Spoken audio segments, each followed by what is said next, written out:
Et si on parlait de sport Une émission produite par Laurent Garnier avec le concours du comité départemental olympique et sportif de Haute-Garonne.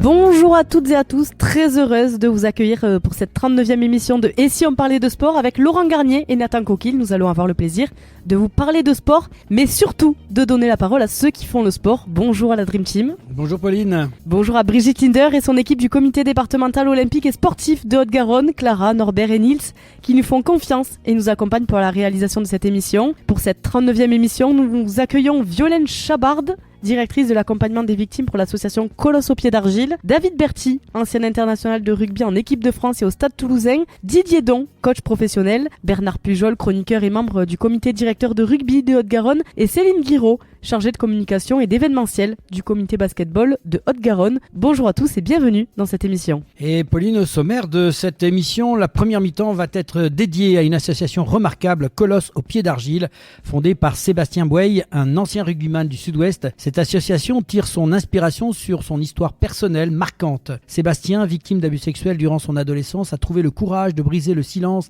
des années plus tard et de poursuivre en justice son agresseur. Depuis, l'association s'engage dans la prévention des violences sexuelles, du bizutage et du harcèlement en milieu sportif, offrant formation, accompagnement et soutien aux victimes. Cette mi-temps nous permettra d'en apprendre davantage sur cette initiative inspirante et les actions menées par Colosse au pied d'argile. En deuxième mi-temps, de la désillusion à la renaissance, David Berti, joueur de rugby du Stade Toulousain à la carrière brillante, 5 titres de champion de France, une Coupe d'Europe, 2 challenges Yves de Manoir, 6 élections en équipe de France, et puis l'annonce soudaine par les médecins de cette maladie, la sclérose en plaques, qui met fin à tout espoir de poursuite de ses rêves de haut niveau. Et pourtant, après les années d'interrogation, il est parvenu à l'acceptation de cette maladie et renaît à l'espérance en gravissant le Kilimandjaro. Un message d'espoir, de combat, de refuser, d'abandonner.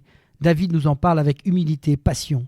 Un témoignage poignant dans Et si on parlait de sport. Mais avant le coup d'envoi de cette 39e émission, place à l'avant-match et aux principaux résultats sportifs de la semaine. Et si on parlait de sport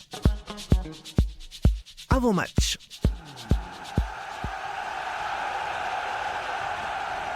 Et oui, place à l'avant-match et aux principaux résultats sportifs de la semaine. Et Pauline, on va démarrer par le biathlon avec de beaux résultats pour nos Français.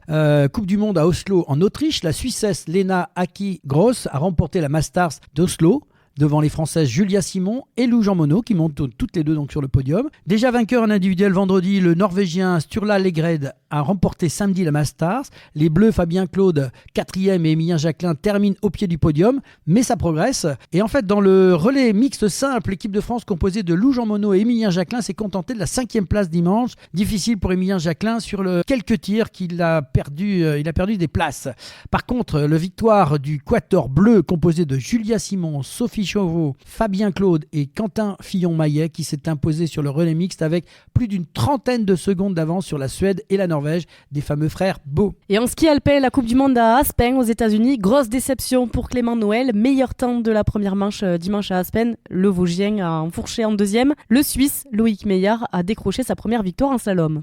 Et en snowboard cross, Coupe du Monde en Sierra Nevada, nouveau podium pour Chloé Trespoch qui conforte son avance au classement général grâce à une belle médaille de bronze. Victoire de Merlin Surget qui signe la 2e victoire de sa carrière en Coupe du Monde. Et en natation nage avec palme, Coupe du Monde avec Aix-en-Provence, nouveau record du monde pour une tricolore. Anaïs Verger s'offre le meilleur temps de l'histoire sur 200 mètres immersion avec palme en 1 minute 23 secondes 08. Et Razia tricolore sur la Coupe du Monde de natation avec palme, 10 médailles d'or, 13 d'argent et 15 de bronze. Colas Zugmeyer et Anaïs Verger élus meilleur athlète senior de la compétition. On va passer à un sport dont on ne parle pas souvent mais qui est très joli à regarder. Les mondiaux d'Arecibo à Porto Rico, l'équipe de France de surf est vice-championne du monde. Passons à l'athlétisme avec les mondiaux indoor à Glasgow en Écosse.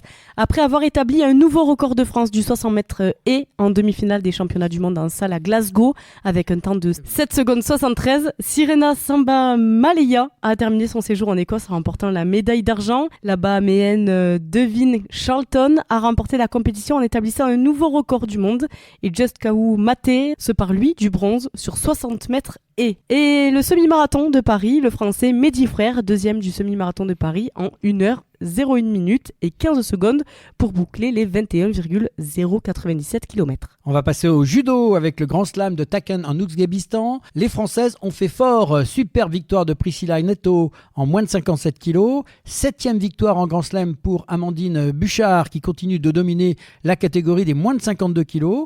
Le Grand Slam de Tachkent pour Clarisse Agnebenou, championne olympique en titre en moins de 63 kg. Podium pour Margot Pinault qui se part d'argent dans la catégorie des moins de 70 kilos. Et passons à l'escrime et la Coupe du Monde à Athènes. Victoire de Sarah Balzé, toujours aussi dominante. Notre tricolore conforte son statut de numéro 1 mondial au sabre. Manon Apiti-Brunet, également sur le podium pour un superbe doublé tricolore. Victoire aussi de nos sabreuses dans l'épreuve par équipe. En badminton, avec un superbe titre, l'Open Super 300, le jeune français Popov Christophe, c'est le premier tournoi Super 300 remporté par le badiste français. Et en tennis, c'est l'ATP 500 Dubaï. Hugo Humbert, 25 ans, s'est imposé en 2-7 face à Alexander Bublik, 6-4, 6-3 samedi à Dubaï. C'est le deuxième titre du français dans un tournoi ATP 500, le 6e de sa carrière en 6 finales disputées. Il va intégrer le top 15 la semaine prochaine. On passe au volleyball avec le Marmara Spike League. À la 23e journée, les Montpelliérains champions de France 2022 ont empoché une précieuse victoire à domicile, 3-0 face à Tours. Toulouse en course pour les playoffs s'est imposé 3-2 à Narbonne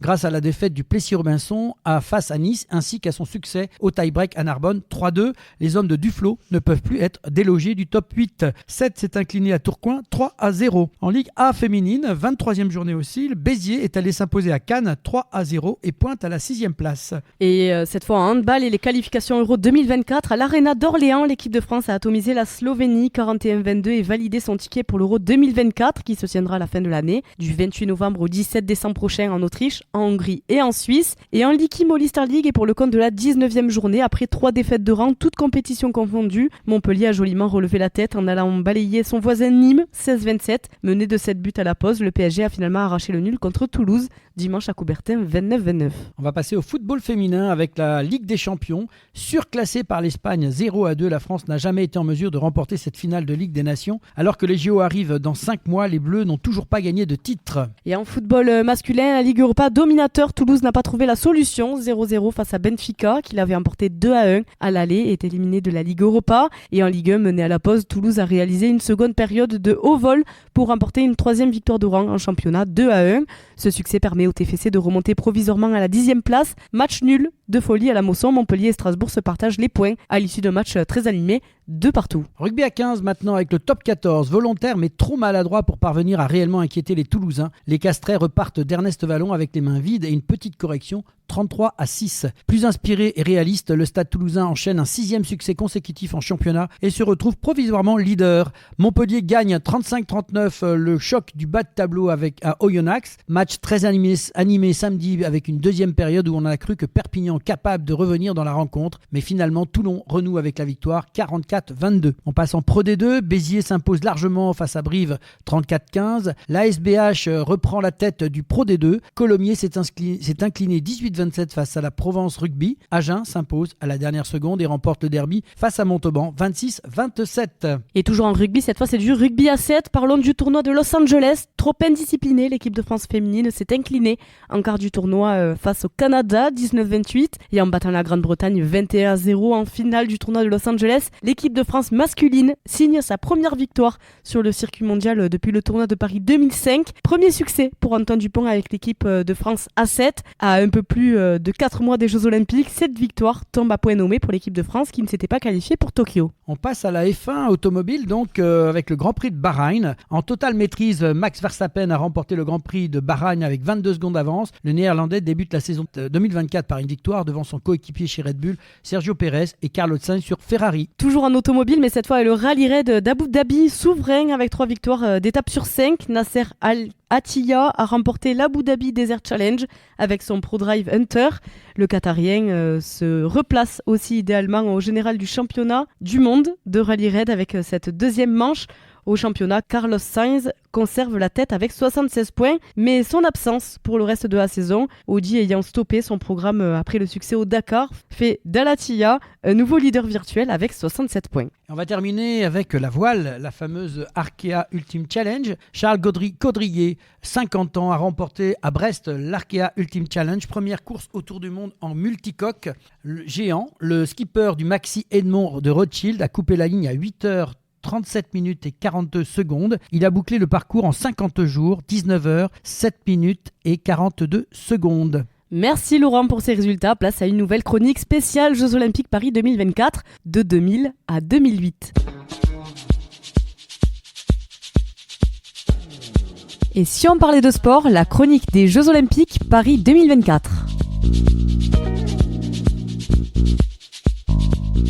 Chaque semaine, nous vous proposons de revisiter l'histoire des Jeux Olympiques, ses origines, ses valeurs, ses champions, son palmarès avec notre chronique spéciale Jeux Olympiques Paris 2024 en compagnie de Laurent Garnier et Bernard Pujol. Et cette semaine, nous vous proposons un survol des éditions de 2000 à 2008, un voyage qui nous conduira de Sydney à Pékin en passant par Athènes. Et on va commencer avec toi, Bernard, avec les Jeux de 2000 qui se sont déroulés à Sydney, en Australie. Après le fiasco de l'organisation d'Atlanta, on se rappellera, suivi en 1998 des révélations sur l'étendue des méfaits du dopage de l'EPO, entre autres. On ne se rappelle pas de l'épisode du Tour de France dans ce domaine-là. Et de la corruption autour des Jeux d'hiver de 2002 à Salt Lake City. Sydney 2000 est attendu comme une bouffée d'air marin. Ça tombe bien.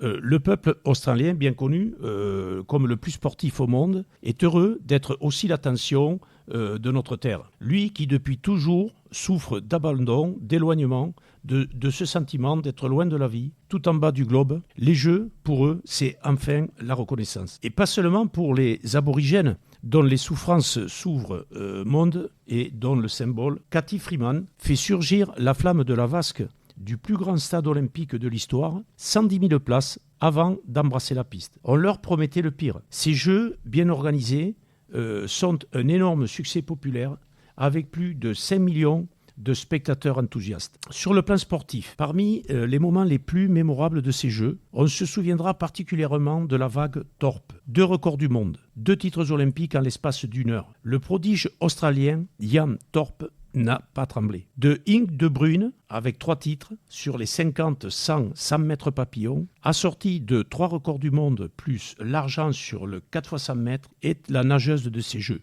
On se rappellera également de l'athlète australienne Cathy Freeman, qui a incendié le stade olympique de Sydney en remportant la médaille d'or dans l'épreuve du 400 mètres. Également de l'Éthiopien Eli Gebrselassie, déjà un titan de la course de fond, qui a ajouté 2 nouvelles médailles d'or à son palmarès en remportant les épreuves du 10 000 et 5 000 mètres. Des sœurs américaines, William, Venus et Serena, qui ont dominé le tournoi de tennis en remportant respectivement la médaille d'or en simple et en double.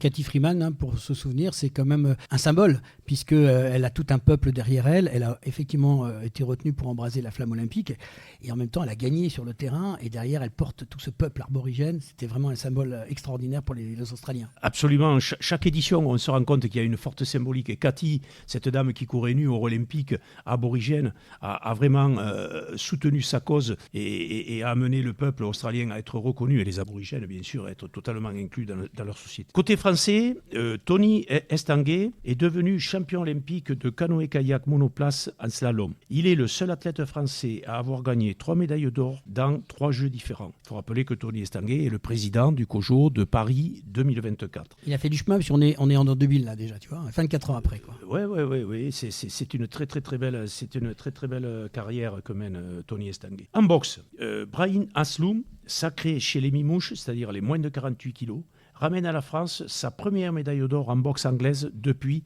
64 ans. En aviron, de l'or à la pelle ou à la rame selon, avec Michel Andrieux et Jean-Christophe Roland, des 2 sambareurs, et à contre sambareurs avec Jean-Christophe Bette, Xavier Dorfman, Yves Ogdet et Laurent Porchier. En cyclisme, sur piste, en remportant l'or du Keirin, sa 3e médaille après son titre en vitesse par équipe avec Laurent Gane et Arnaud Tournant. Et l'argent en vitesse individuelle le Français Florian Rousseau est entré dans l'histoire du sprint mondial. Chez les dames, Félicia Ballanger remporte 2 titres, le 500 mètres et la vitesse. En escrime, l'équipe de France de fleuret par équipe a obtenu le titre de championne olympique avec Jean-Noël Ferré, Brice Guyard, Patrice Letellier et Lionel Plumenaille. Le pari était insensé, impossible, et pourtant il l'a fait. David Douillet a gagné un second titre olympique des lourds en judo en dominant le japonais Shinohara,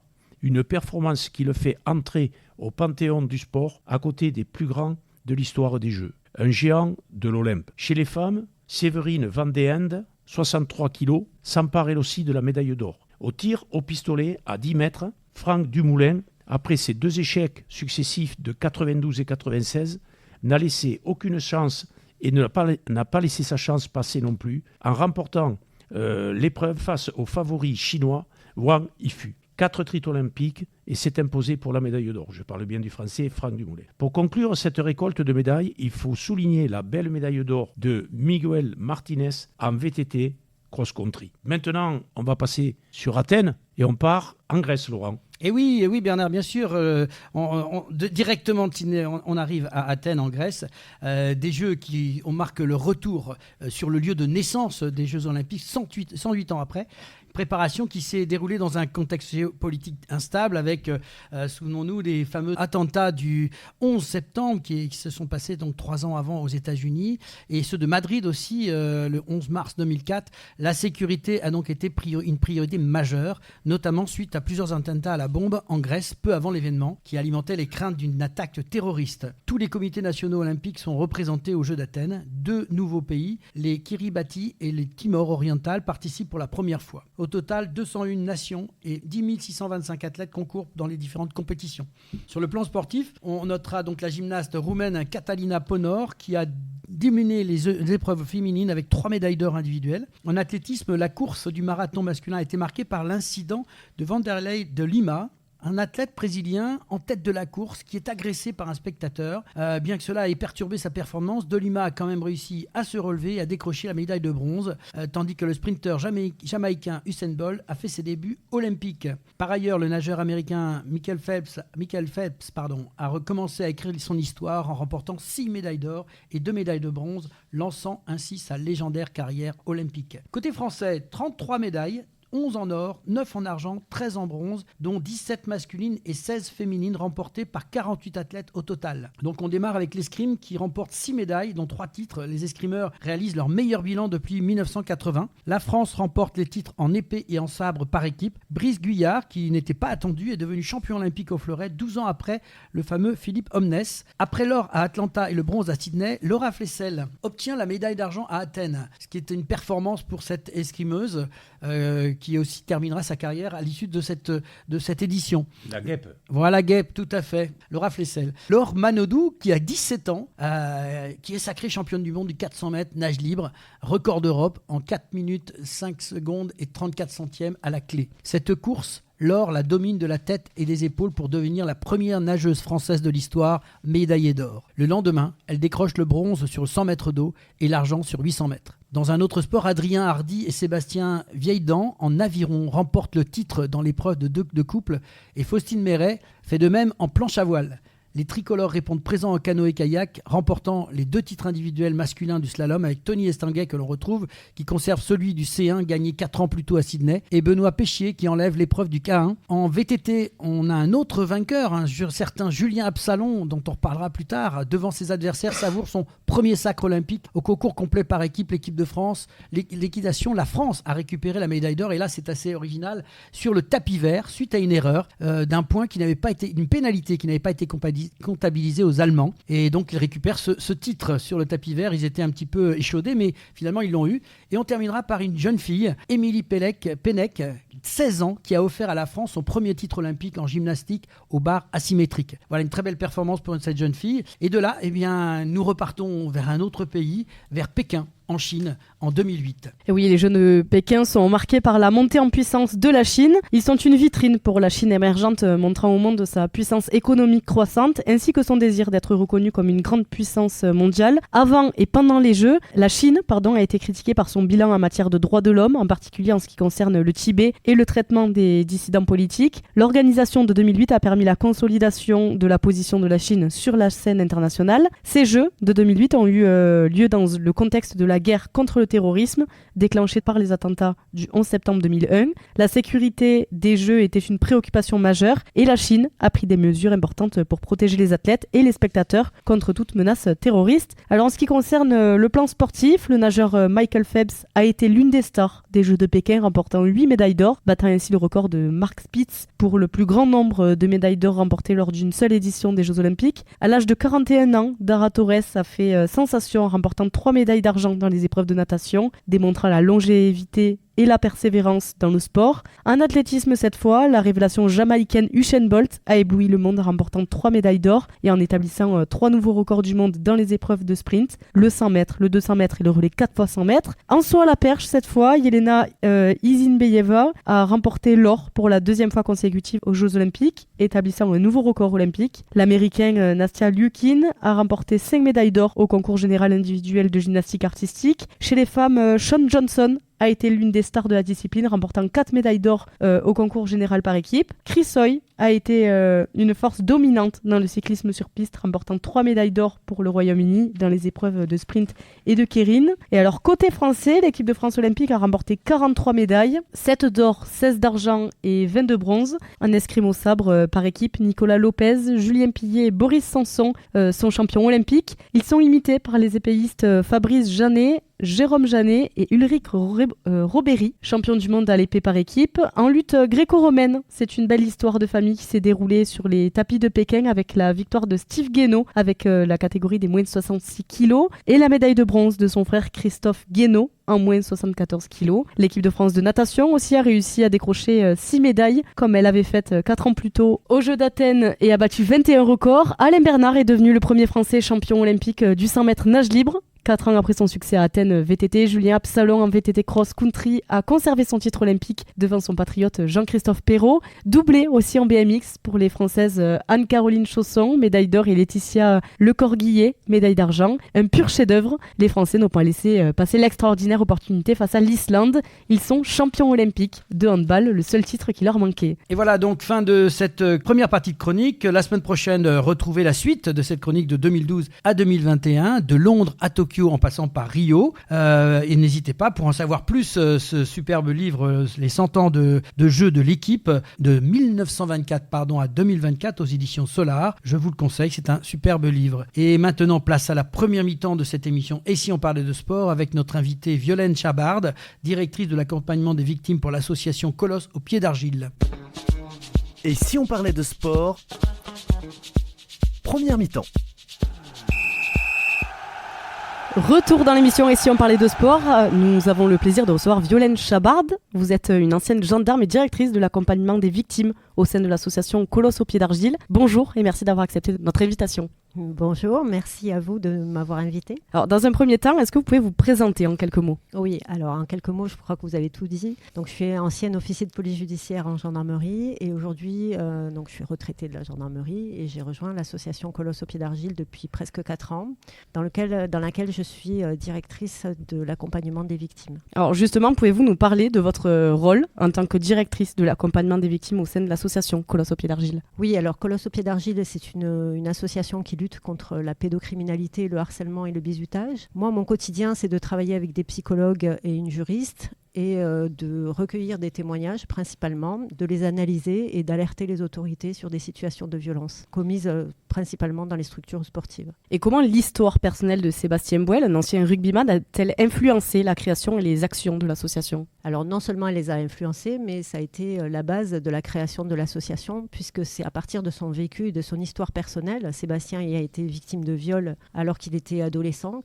qui lui a donné l'idée de créer cette association et de venir faire de la prévention, mais aussi d'accompagner les victimes de ce type de violence. Alors Sébastien, il était dans le sport déjà, c'est un contexte très sportif en fait. Oui, tout à fait, il était rugbyman à Dax. Alors les faits n'ont pas été commis directement dans les structures sportives, notamment dans le rugby, mais c'était quelqu'un de son entourage personnel qui l'accompagnait lorsqu'il allait à l'entraînement de rugby. Et c'est important de faire cette notion-là, donc c'est autour du sport, mais c'est quand même important de savoir que ça se passe dans cet environnement-là et des gens abusent de de ces situations-là, en fait. Oui, tout à fait. Alors, la particularité de l'histoire de Sébastien, c'est que c'est un homme, c'est un colosse, un grand et costaud, et pour autant victime de violences sexuelles. Et ça, c'est un message fort qu'on veut envoyer aux garçons, aux jeunes, mais à toute la population aussi, de dire ça ne concerne pas que les filles, ça ne concerne pas que les femmes, et ça ne concerne pas les personnes faibles ou vulnérables. Un colosse au pied d'argile. Voilà, tout à fait. C'est facile à trouver, mais ça reflète ce que vous nous dites par rapport à Sébastien, quoi. Exactement, ça reflète son histoire et son vécu. Et de quand date la création justement de cette association ? Alors on a fêté les 10 ans l'été dernier. Donc c'est suite à le procès en assise pour l'histoire de Sébastien qu'il a eu l'idée, à l'issue de ce procès, de créer l'association. Donc ça fait 10-11 ans aujourd'hui. Alors, quelles sont maintenant les principales actions de sensibilisation qui sont menées par l'association, justement pour prévenir ces violences, harcèlement et bizutage dans ce milieu sportif et éventuellement scolaire ? Oui, alors on intervient partout où il y a des jeunes. Donc c'est soit on va les retrouver dans les établissements scolaires principalement, soit on les retrouve dans les structures sportives, soit on trouve les uns et les autres un petit peu partout, même dans l'associatif également, culturel, cultuel, etc. Donc 2 types de sensibilisation. Le premier, c'est en direction des jeunes eux-mêmes, des enfants tout petits. Donc on commence vers l'âge de 7-8 ans, même en deçà parfois, jusqu'à la majorité. Et puis aussi, et il nous paraissait important de former et de sensibiliser les acteurs sur le terrain, les adultes, notamment les encadrants et les dirigeants, à ce type de violence. Alors, parce que malheureusement, certains peuvent en être auteurs, même si c'est à la marge, mais surtout, ils peuvent repérer des situations de danger et là, ils peuvent avoir une action de citoyen en alertant les autorités et en protégeant les enfants. Il y a une procédure, comment ils s'y prennent à ce moment-là, s'ils veulent alerter, comment ça se passe ?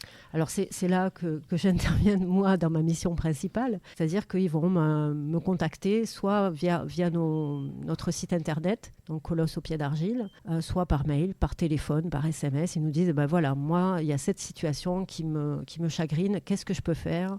Est-ce que c'est vraiment une situation de danger ? Et comment on peut faire pour alerter ? Et là, on prend la main, on les accompagne. Alors, justement, en quoi consiste cet accompagnement par cette équipe de juristes et psychologues d'association ? Comment ça peut bénéficier aux victimes ? Alors, soit les victimes nous appellent directement, soit c'est un témoin.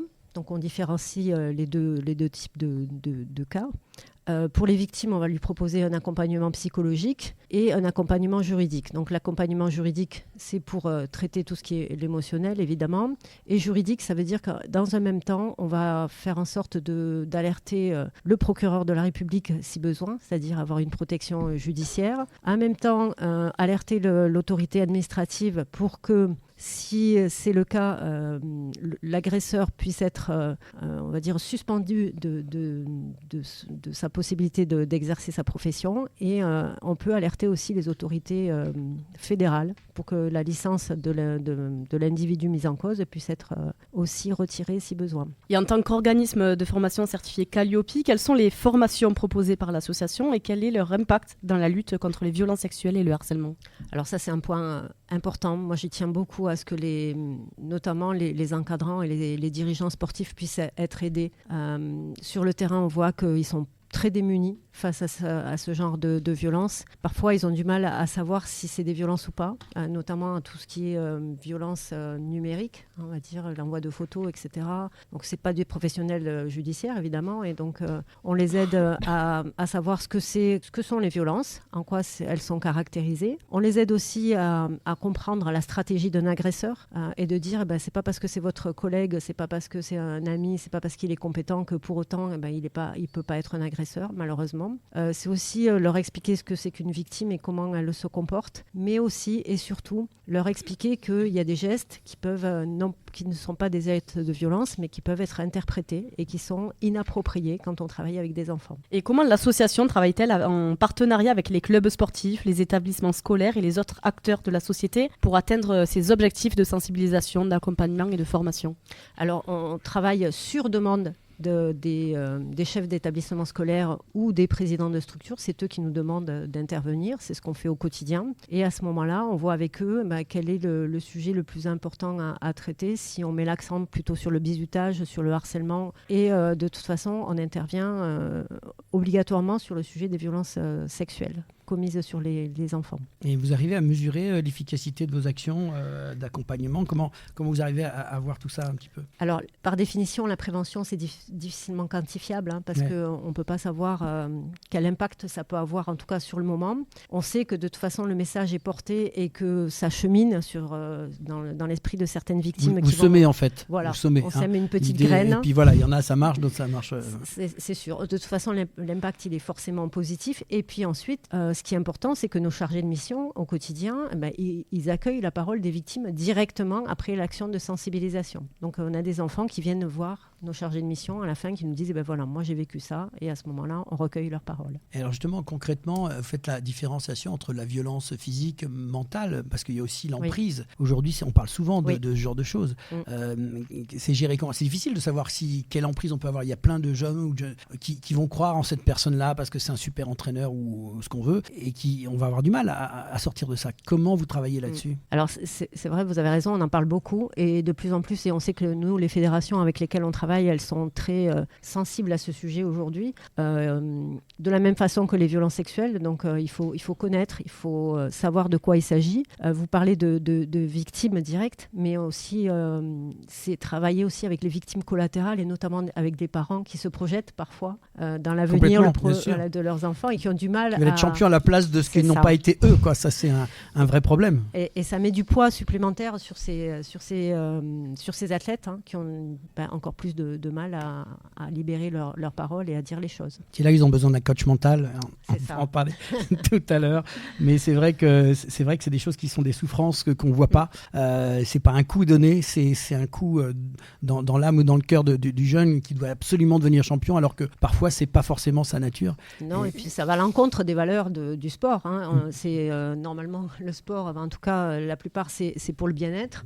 Et ça apporte du plaisir, et ça ne doit pas être un lieu de souffrance en tout cas. Et nous, on y tient, et de plus en plus. Je pense que c'est les valeurs du sport, et on porte tous, qu'on soit enseignant, joueur ou encadrant. Le but, c'est de transmettre des valeurs que la société s'éloigne, alors que le sport véhicule le plaisir, le partage, l'effort, l'encouragement. Et les éducateurs, le problème des éducateurs aujourd'hui qu'on peut rencontrer, qu'on peut croiser, c'est qu'ils n'ont pas cette formation d'être dans un discours motivant, et on a plutôt un discours qui est plutôt réducteur par rapport à l'objectif qu'eux-mêmes n'ont pas réussi à faire. Donc le langage doit changer. Moi, quand je travaille avec des éducateurs, avec des enseignants, je te dis, votre langage doit changer, parce que c'est pas le langage du bonheur, et c'est pas le langage de la performance. Et justement, alors, les indicateurs que vous pouvez nous donner au niveau de l'association de succès et des études d'impact que vous pouvez nous partager par rapport à tout ce que vous travaillez aujourd'hui. L'évolution par rapport à la prévention, oui, voilà, oui. C'est un énorme travail, une association qui porte ça. Je dirais que ça peut se travailler aussi à plus haut niveau, j'imagine. Vous êtes parti de votre petit concept, on va dire, ce qui n'est pas simple. Surtout, vous rayonnez dans toute la France. On rayonne en France, et puis on essaie de rayonner maintenant au niveau européen, voire international, et dans les DROM, puisque les DROM, et principalement les Antilles, la Nouvelle-Calédonie, la Guyane, etc., on sait qu'ils sont aussi impactés par ce phénomène. Donc on essaye d'avoir une action plus importante. Moi, je suis quand même assez optimiste, et je me dis qu'aujourd'hui on en parle, et si on est là autour de la table, c'est qu'on en parle aussi, ce qui n'était pas le cas il y a 10 ans ou il y a 15 ans. Et si on parlait de sport, ça fait partie du jeu, bien évidemment. Ça. Et donc on diffuse les messages, et plus on est à diffuser, plus on est à prendre en compte l'intérêt de faire du sport, et que ce doit être un lieu d'épanouissement, et plus on avancera. De joie, bien sûr. Vous avez quelques chiffres à nous donner un petit peu de tout ça, non? Oui, alors je vous ai amené quelques chiffres. Parce que les gens sont friands de chiffres, mais c'est intéressant de savoir le travail qui est fait. Oui, tout à fait. Ça rassure, et ça montre qu'on bosse, quoi. Oui, alors sur les chiffres des interventions et des actions de sensibilisation, on en est à 2640 pour être précise en 2023, avec 86 800 bénéficiaires. Donc c'est quand même un travail énorme. Et sur l'accompagnement des victimes, dans mon service de pôle accompagnement, on a eu 1630 entretiens qui ont été réalisés, avec 697 victimes accompagnées et presque 180 signalements qui ont été faits aux autorités judiciaires. Vous m'auriez annoncé 0, j'aurais trouvé ça génial. Ça veut dire qu'il n'y aurait rien du tout et qu'on serait heureux aujourd'hui. On ne vous aurait pas reçu aujourd'hui finalement. Oui, mais alors, je vous dis, moi j'ai un naturel optimiste. Je me dis que plus il y en a, plus ça veut dire que les gens parlent, et plus on les prend en compte. J'étais dans le positif encore une fois. Ça voudrait dire que 0, ça veut dire qu'il n'y a plus de problème et que tout va bien. On espère un jour. Alors justement, quels sont les projets futurs de l'association Colosse au pied d'argile? Donc je répète, vous êtes cette association qui bosse nombreuses dans ce domaine-là pour continuer la lutte contre les violences sexuelles, le harcèlement et à soutenir les victimes et leur entourage. Quels sont les vrais projets? Qu'est-ce qu'on peut dire et vous aider à porter? Alors aujourd'hui, notre projet, c'est les JO 2024, comme on est tous on y est tous dedans, donc c'est très dans bien. cet événement, donc Ouais. on sera là et on sera présent. Ensuite, pour être plus spécifique à l'association, ça va être la mise en place d'un programme de résilience, notamment au profit des enfants, des jeunes, donc une semaine de sport, d'activités sportives et thérapeutiques pour les aider à sortir et trouver la résilience. Donc ça, c'est important. On a déjà testé et on va... D'organiser donc des journées spécifiques. Une journée ou une semaine. D'accord. Qui sera mise à profit de ces jeunes gratuitement. D'accord. Oui. À base de sport. On n'a pas parlé d'argent justement. Oui. C'est intéressant. non, c'est la question toute bête. Je vais vers une organisation, j'ai pas d'argent, je suis dans mon coin. Comment vous gérez ça? Alors c'est ce que j'allais dire pour finir, c'est-à-dire que tout le monde peut faire appel à nous. C'est gratuit. C'est sans durée, c'est-à-dire qu'on accompagne aujourd'hui des victimes sur 2-3 ans.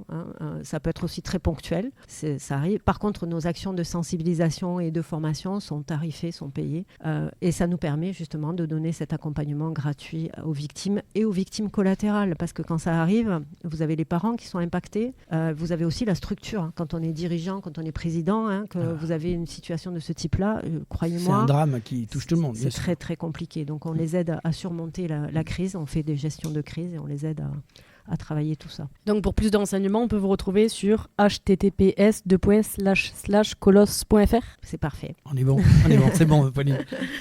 Merci beaucoup Violaine pour cette prise de parole et ce témoignage. Bonne continuation pour la suite. Nous avons été très heureux de vous accueillir et vous écouter dans l'émission Ici on parlait de sport. Vous êtes la bienvenue quand vous voulez. Merci infiniment. Voilà, n'hésitez pas, bien évidemment, il y a un sujet, il y a quelque chose que vous voulez dire, on n'est pas loin dans les bureaux, donc tapez à la porte, on est là tous les lundis et ensemble on peut, si on peut pousser et vous aider avec un grand plaisir. Avec plaisir. Merci. Maintenant, place à notre chronique Respectez mon sport avec Bernard Pujol, chroniqueur et membre du comité directeur de rugby de Haute-Garonne, et Céline Guiraud, chargée de communication et d'événementiel du comité basketball de Haute-Garonne, et tous deux membres du collectif Respectez mon sport. Et si on parlait de sport, la chronique.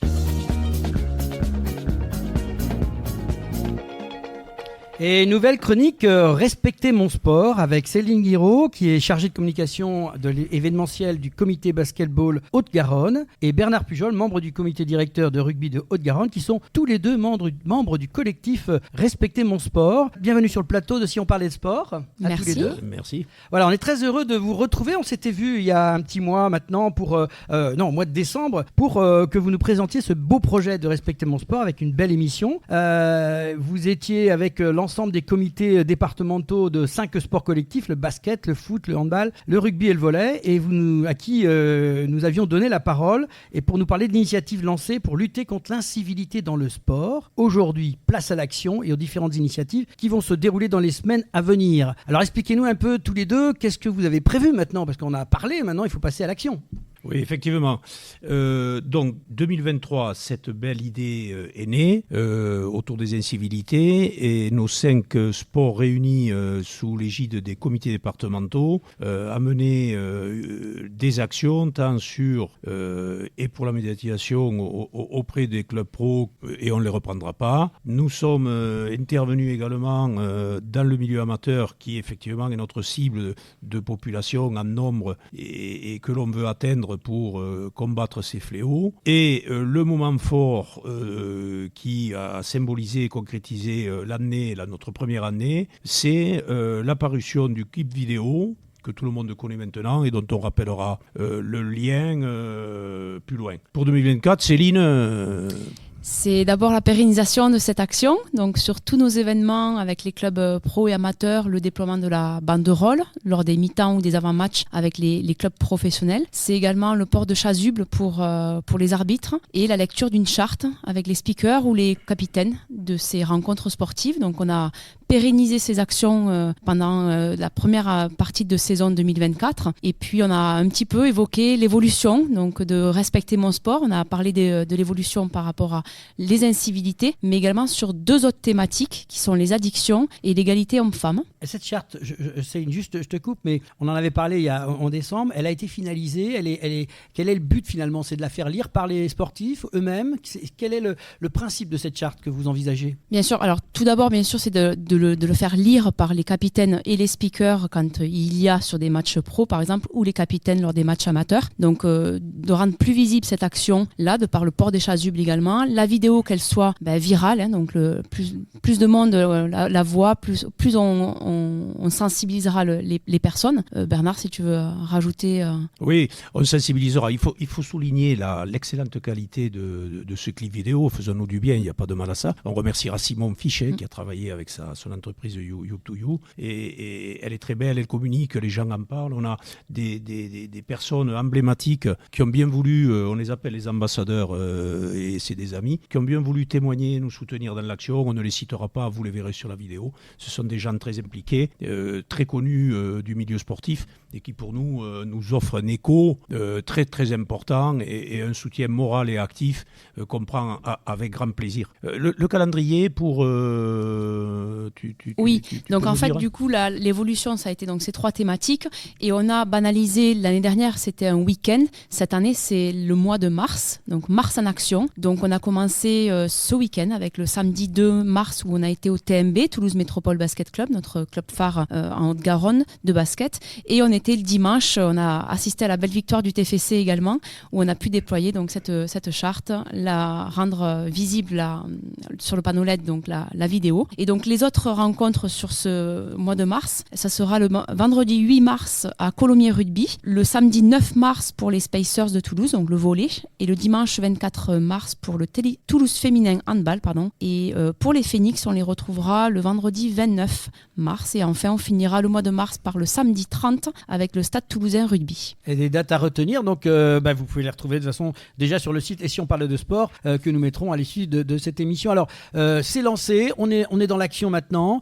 mois de mars complet, rempli, donc on attend quoi derrière cette décision-là, cette démarche-là? Qu'est-ce que vous attendez, quelles sont la suite? Parce qu'on va se projeter après le mois de mars. Alors, effectivement, on va toujours se projeter. Et ce qui est à souligner sur ce mois de mars, puisque là, on est en train d'asseoir l'entité par le nom, on a protégé également par INP, Respecter mon sport. Donc, on a vraiment la volonté d'être indépendant déjà. Je parle des comités de Haute-Garonne qui sont effectivement moteurs et indépendants. Et on veut aller plus loin. Donc, on va pérenniser sur le mois de mars et on compte le faire tous les ans, pour être très très fort dans des périodes, être proche des entités professionnelles par l'écho médiatique et tout ce que cela représentait pour les publics, jeunes et moins jeunes. Et nos actions, donc effectivement, au-delà de la forte médiatisation, c'est l'objectif étant effectivement de travailler énormément sur les rencontres jeunes, moins jeunes, filles, sport adapté,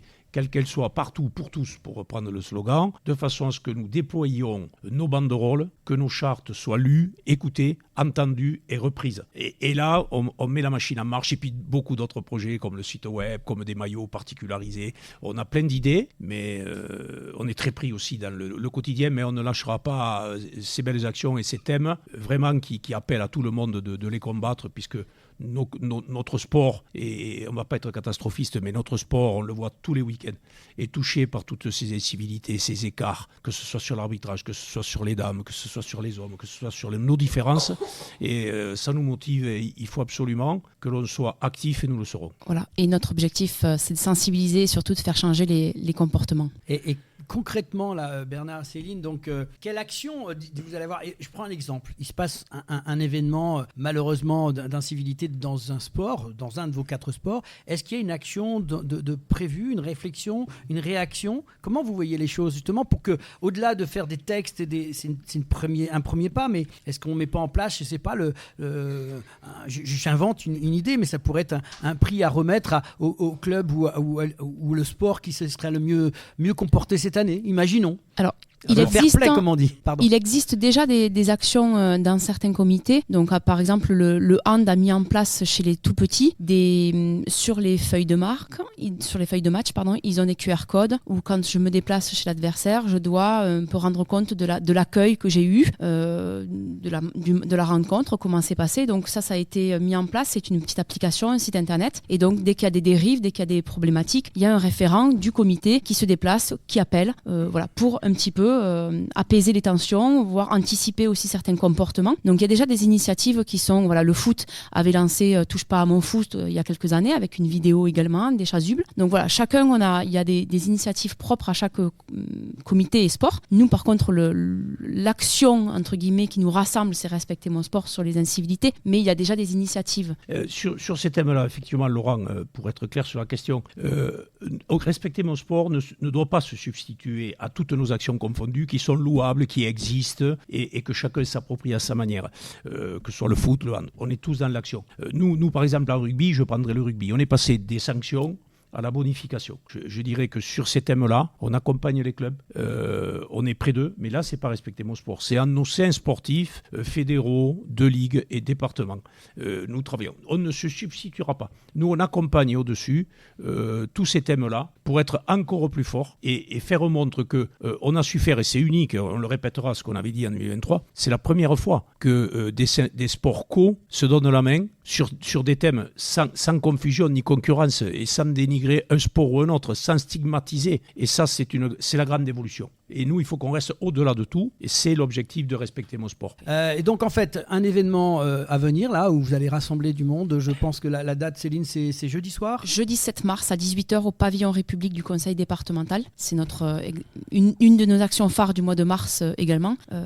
C'est une soirée débat où on intègre les 3 thématiques dont on a parlé tout à l'heure, donc les incivilités, les addictions et l'égalité homme-femme. Alors effectivement, voilà. Donc ça aussi c'est marqué, c'est marquant. On rentre dans la période des valeurs de la République, donc on est complètement intégré dans la société et Respecter mon sport est un élément important et moteur en termes de sport. Le conseil départemental nous ouvre ses portes, on aura un auditoire important et on aura des intervenants connus et compétents dans tous les domaines des 3 thèmes que vient de citer Céline. Et c'est une soirée très très forte. Nous serons un nombre très important, il y aura un écho très fort et c'est une première et on veut, au travers de Respecter mon sport, rester effectivement au-delà de nos sports, puisqu'on a nos particularités et chacun le mène au mieux et puis doit le gérer au mieux, et il n'y a pas de souci là-dessus. Nous, il faut qu'on soit moteur, il faut qu'on soit encore plus fort et qu'on soit une entité vertueuse au-delà et qui parle d'un seul mot. Eh bien, on est très heureux d'avoir pu vous recevoir dans cette émission ici, on parlait de sport. On se retrouve, nous, quand vous voulez. Vous savez qu'on est très sensible à votre projet. On vous soutient, on est derrière vous. Et si vous parlez de sport, c'est aussi pour parler de tout ce qui se passe autour du sport. En tout cas, merci à tous les deux d'avoir fait le déplacement pour nous voir. Nous, on sera présents jeudi. On viendra vous voir aussi. Et puis, petite info, on va aussi reproposer l'émission que nous avions tournée. On va la remettre en ligne pour que plus grand nombre encore de personnes puissent écouter ce beau débat qu'on avait eu il y a au mois de décembre.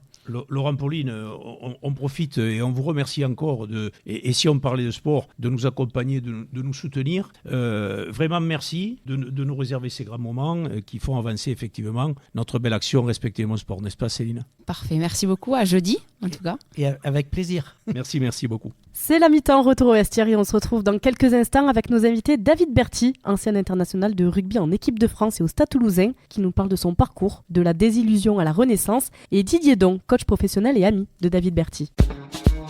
Et si on parlait de sport, mi-temps.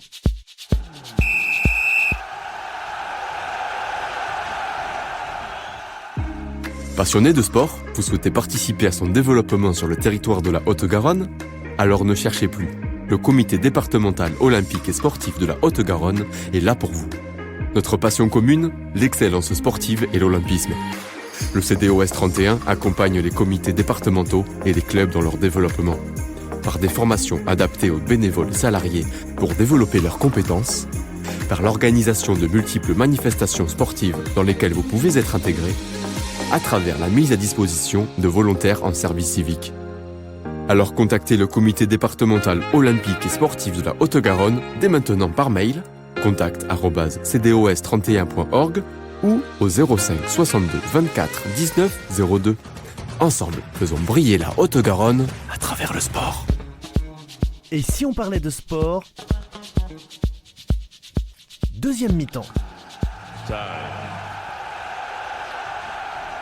Et retour dans l'émission Et si on parlait de sport avec nos invités David Berty, ancien international de rugby en équipe de France et au Stade Toulousain, qui nous parle de son parcours, de la désillusion à la Renaissance, et Didier Don, coach professionnel et aussi un ami de David Berty. Bonjour à tous les deux. Bonjour. Bonjour. Et merci d'avoir accepté notre invitation. David, juste un petit retour en arrière avec une carrière brillante de joueur de rugby qui débute en 1987 avec une finale de championnat de France cadet avec le Stade Toulousain, puis tout s'enchaîne, 5 titres de champion de France de 94 à 97, une Coupe d'Europe en 96 avec le Stade Toulousain et des sélections internationales en équipe de France. Est-ce que tu peux nous raconter, nous refaire revivre un petit peu cette carrière, tes débuts? Cette carrière, tout a commencé déjà à l'âge de 6 ans. On m'offre ma première paire de crampons et un premier ballon de rugby. Et de suite, ça a été le coup de foudre pour ce sport, avec une seule envie, c'était marquer des essais. Alors, j'étais à l'époque un peu personnel. Les ballons, je les gardais tous.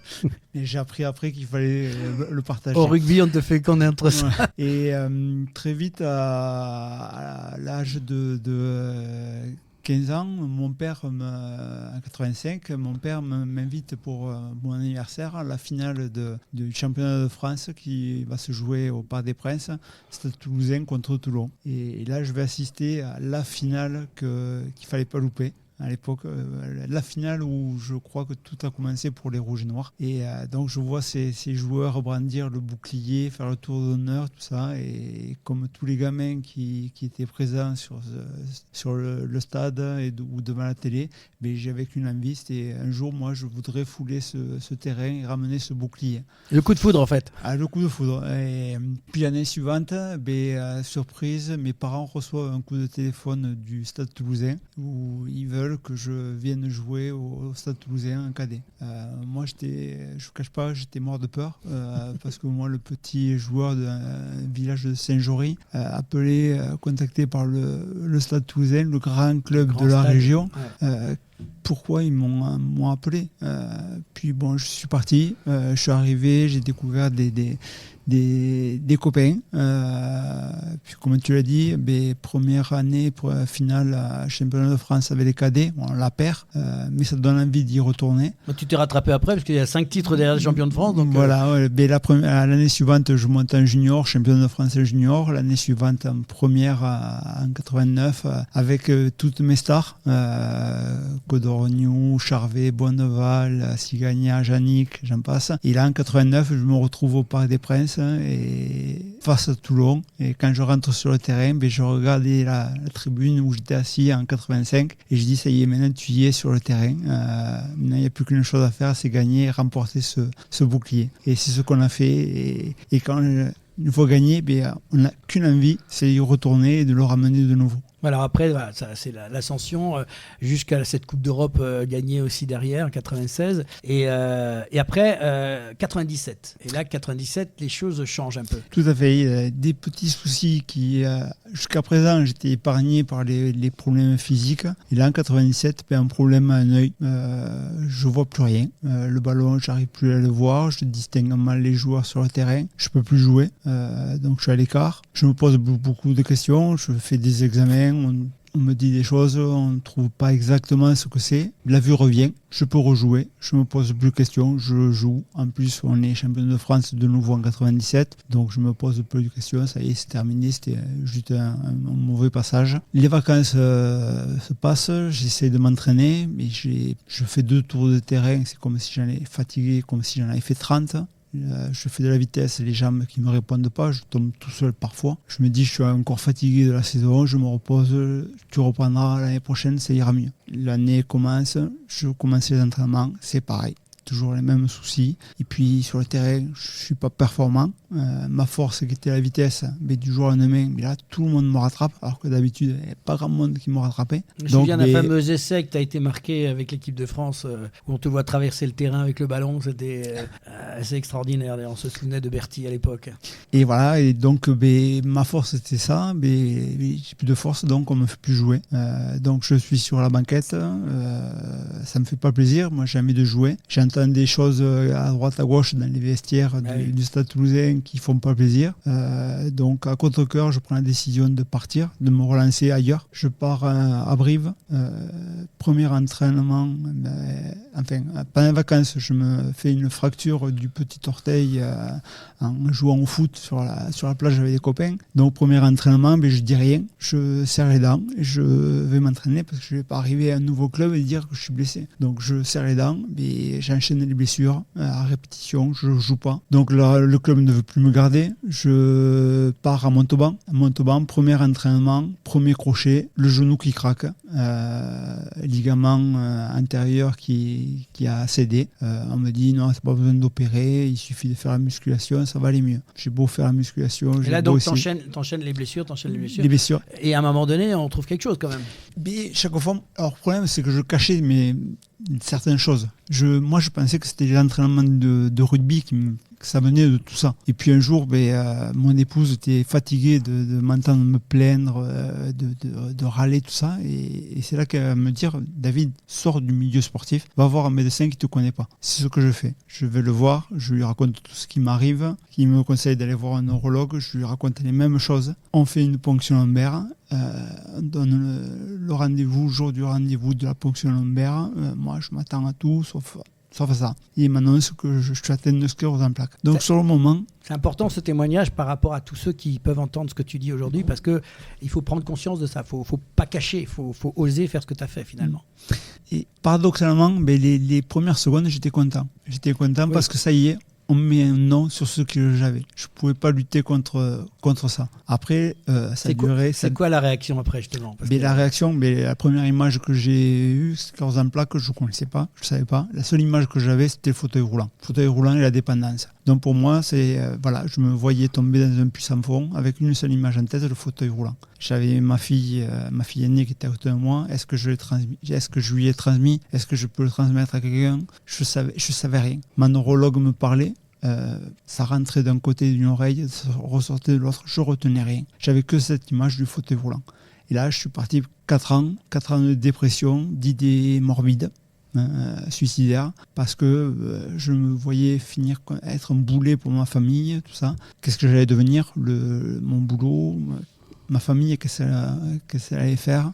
Et là, on appelle ça de la désillusion à la renaissance. Tu te relèves. Qu'est-ce qui t'a donné envie de reprendre le sport? Et t'écris même un livre. Rien ne vaut la vie. On est aux alentours de 2012. Tout à fait.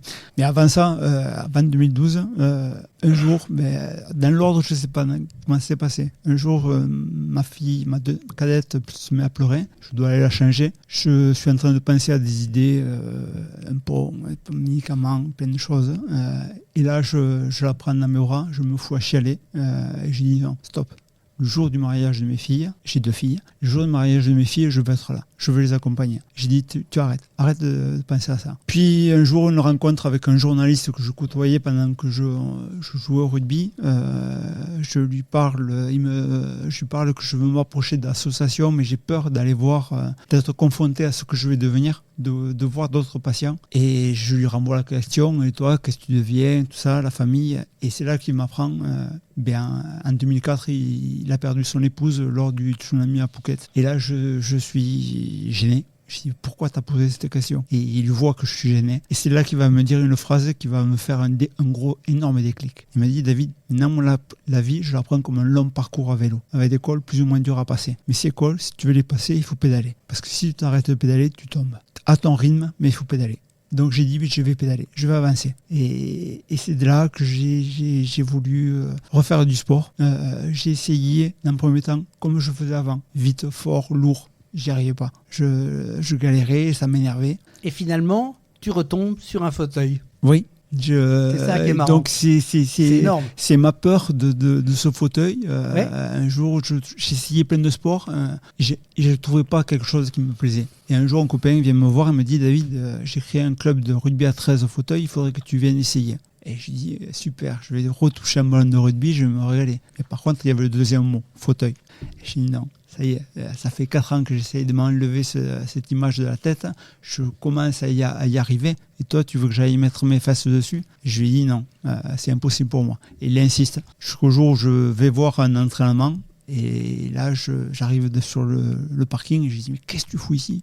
Tu vas avoir des gens tristes qui essayent tant bien que mal de jouer au rugby. Mais t'as dit que tu venais, va voir. Et je rentre dans ce gymnase, j'entends des cris, des rires, tout ça. J'ai dit, c'est bizarre, il y a une autre discipline qui s'entraîne en même temps que ça. Et je passe les portes du gymnase et là, je comprends pas ce que je vois. Je vois des hommes, des femmes en train de jouer au rugby, faire des passes, se rentrer dedans, marquer des essais et qui rigolent, qui prennent du plaisir. Et là, je comprends pas. Je reste tout l'entraînement, je regarde et j'arrive pas à comprendre. Et c'est là que je prends la décision à la fin de l'entraînement. Je veux venir, je veux essayer, je veux comprendre.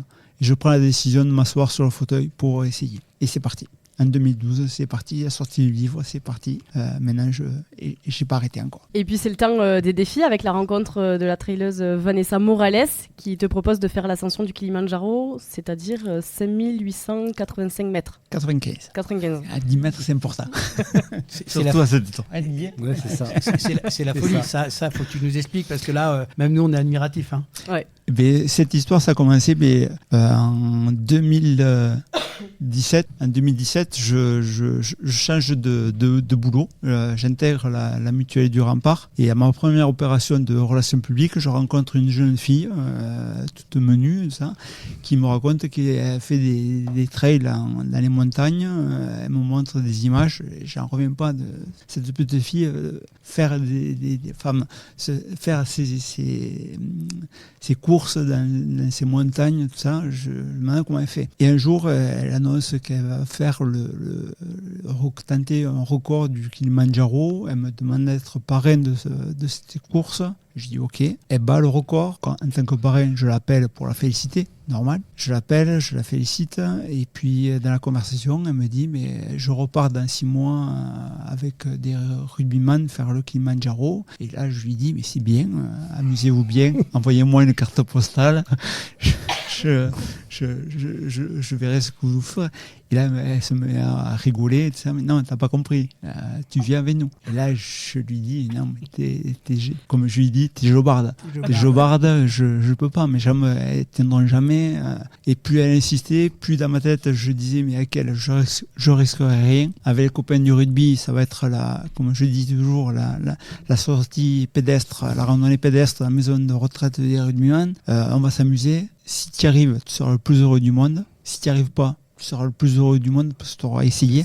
Par contre, si tu ne le fais pas, tu ne le sauras jamais. Le seul moyen, c'est partir. Didier, témoigne, puisque tu étais présent avec lui, comment ça s'est passé sur le terrain? En fait, d'abord, c'est une équipe de copains. Parce que tu l'as fait aussi, toi. Je l'ai fait, j'ai ramé comme tout le monde, comme tout ce qui était présent, parce qu'en fait, il y avait quand même une histoire là-dessus, c'est que moi, je ne connaissais pas David, parce que moi, je me suis occupé de David pour des problèmes perso, sur lesquels j'ai un peu l'accompagné, et puis l'agent de Vanessa Morales, qui s'appelle André Lafenêtre, me dit, écoute, t'es pas cap de faire le Kilimandjaro. Et tout le repas, c'est t'es pas cap, et moi, j'aime pas trop qu'on me dise t'es pas cap. Donc j'ai dit appelle Vanessa. Et là il me dit il y a David Berthier, alors qu'on avait déjà travaillé 2-3 fois ensemble. Et là j'ai dit chiche. Sauf que moi j'aime pas ni la montagne et j'aime pas le froid. Donc déjà on était mal barrés. T'as dit ce que c'était que le Kilimandjaro? Non mais je suis allé quand on était à Décathlon avec Georges Ntama qui comme lui des deux on n'aime pas du tout le froid. Et là on est arrivé à Décathlon, on leur a dit voilà, moins 30 degrés on va avoir chaud.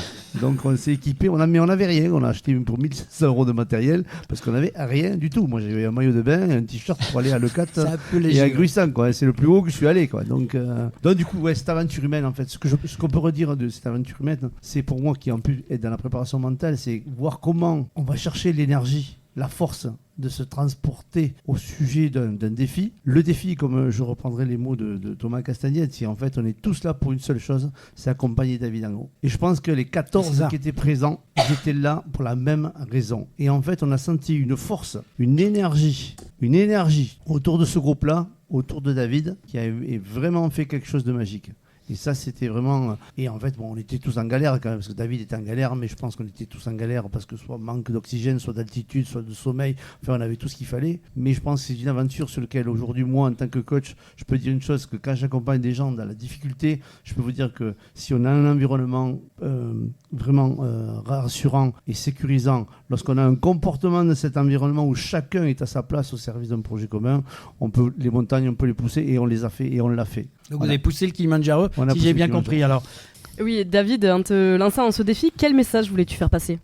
Je me suis lancé là-dedans, c'est qu'il faut essayer. Il faut essayer, quelle que soit sa passion, quelle que soit son envie, il faut tenter. Moi, j'ai trouvé mon traitement, je l'ai trouvé dans le sport, quel que soit le sport. Tout le monde n'aime pas le sport, mais par contre, certaines personnes aiment bricoler, faire la cuisine, marcher, faire des dessins, de la peinture. Et à partir du moment où on a une passion, il faut la faire à fond. Parce que pendant qu'on fait ça, on ne gamberge pas, on ne pense pas à notre cas du quotidien. Et à un moment donné, on retrouve des sensations qu'on pensait à ne plus pouvoir connaître. Cette passion, à un moment donné, on la partage avec d'autres personnes. Et là, on retrouve un lien social. Et là, moi, je dis que le cadre de l'acceptation, il est passé, il est gagné. Et alors, Didier, on l'a dit auparavant, toi, tu as accompagné David dans ce véritable exploit. En tant que coach en préparation mentale, comment as-tu abordé cet accompagnement ? Déjà, je pense que David n'avait pas besoin de moi parce comme il vient de le dire, il a déjà compris ce pourquoi il faisait les choses et pourquoi. En fait, je le coupe, c'est David qui l'a tiré en fait.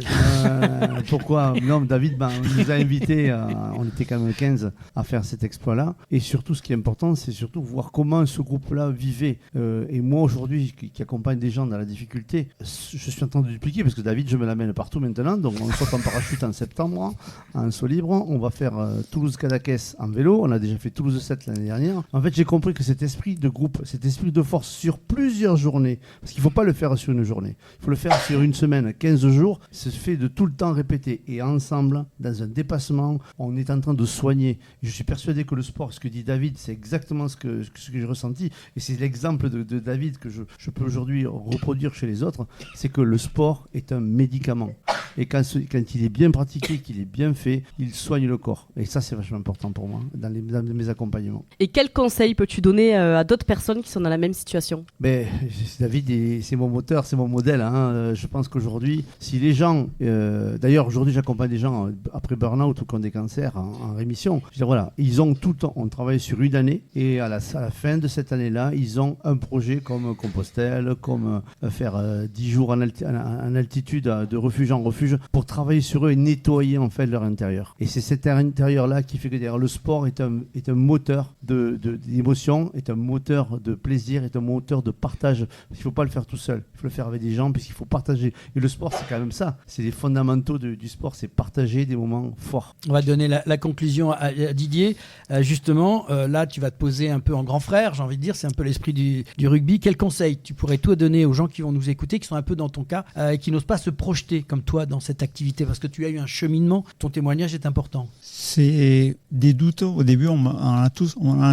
Il faut commencer petit, doucement. Il faut accepter d'échouer, il faut accepter de mettre un genou à terre. Il faut accepter de recommencer et petit à petit on y arrive et à un moment donné on se retourne, on regarde derrière d'où on est parti et finalement on a fait beaucoup de chemin. Alors merci pour tout ça. Est-ce que j'ai vu que vous aviez fait un film, tu as des infos à nous donner par rapport à ça ou on peut le voir encore Alors le film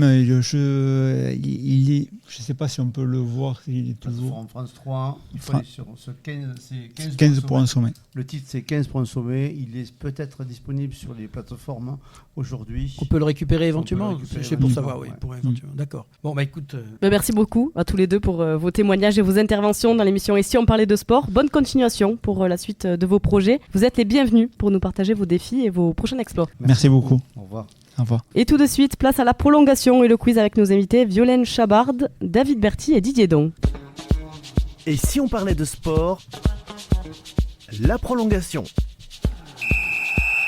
Voilà, on se retrouve pour la prolongation et le quiz avec nos invités Yolande Chabard, David Berty et Didier Don qui vont s'affronter dans un quiz. Oui, est-ce que vous avez une idée de ce qu'est le quiz de l'émission? Non. On va découvrir. Je vais vous poser des questions. Pour Violaine, ça va être des questions sur le témoignage de David. Et pour David et Didier, vous allez avoir des questions sur l'association Colosse au pied d'argile.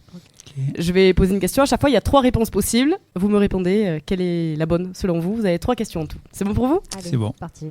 On va commencer avec toi, Violaine. À quel poste évoluait David Berty lorsqu'il jouait au rugby? Seconde ligne, centre ou ailier? Je vais dire la une au hasard.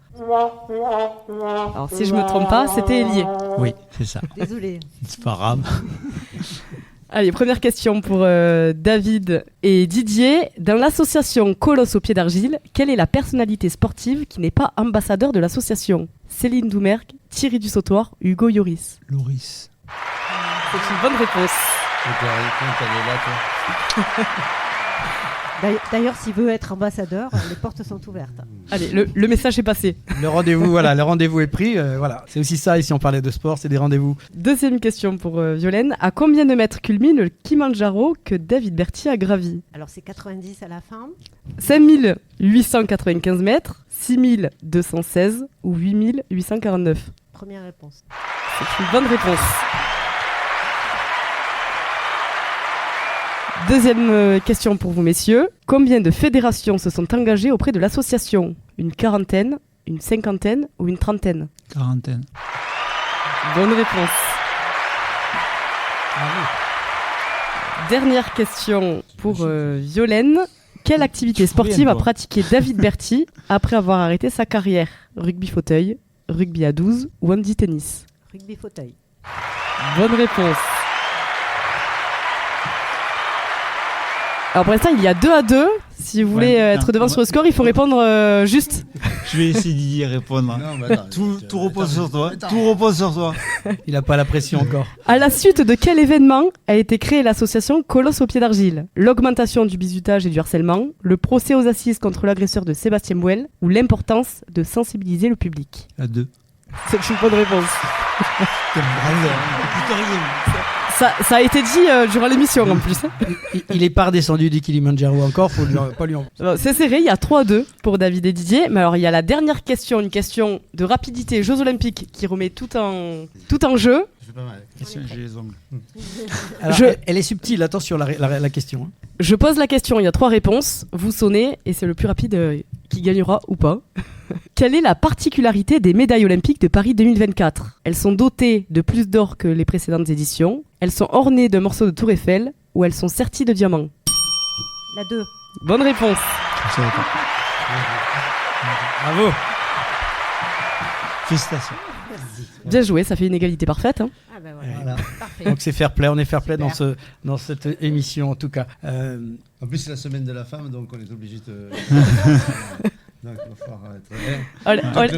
Oh l'excuse. En tout cas, merci à tous d'avoir participé à cette émission. Vous êtes les bienvenus quand vous voulez. Merci. Au revoir. C'est la fin du match et de cette 39e émission. Retour au vestiaire pour les grands rendez-vous à venir et le programme de la semaine prochaine. Et si on parlait de sport? Fin du match.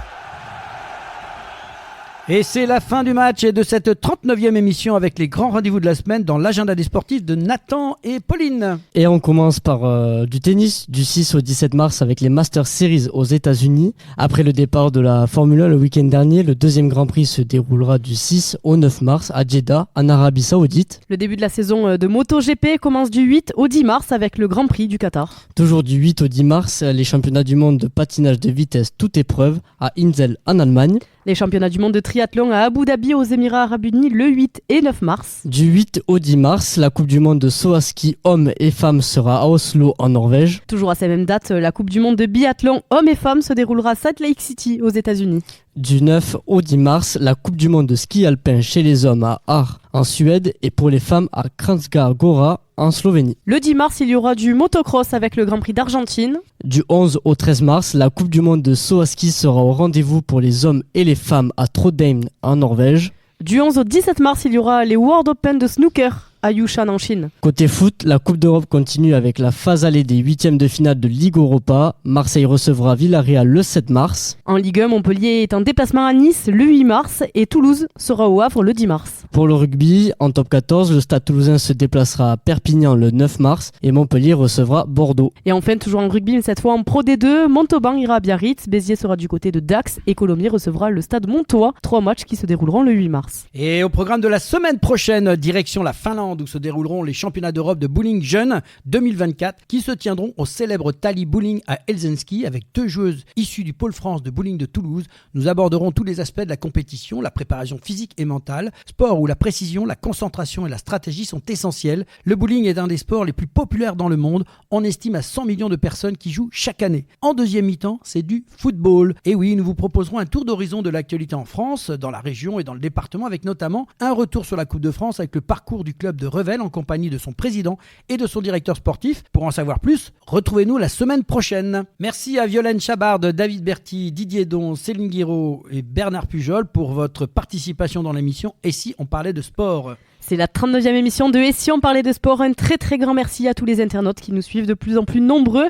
Continuez à nous écouter et à partager sur les réseaux. Merci à l'équipe du comité départemental olympique et sportif de Haute-Garonne et à Brigitte Linder, sa présidente, pour son aide précieuse à la réalisation de cette émission. Merci à l'équipe technique pour le formidable travail qu'elle réalise chaque semaine pour produire cette émission. Pauline Gaston-Conduite à l'animation radio et au montage son. Martin de Pintis au montage visio pour les plateformes podcast. Et à Sébastien Couratin, notre partenaire informatique, Samper Connect pour l'ensemble du suivi réseau informatique, plateforme podcast, site internet et ses conseils avisés. Merci à Nathan Coquille que notre chroniqueur pour son apport précieux dans cette émission. Merci à Pauline, co-animatrice de l'émission. Merci Laurent. On se retrouve la semaine prochaine pour une nouvelle aventure de Et si on parlait de sport la semaine prochaine.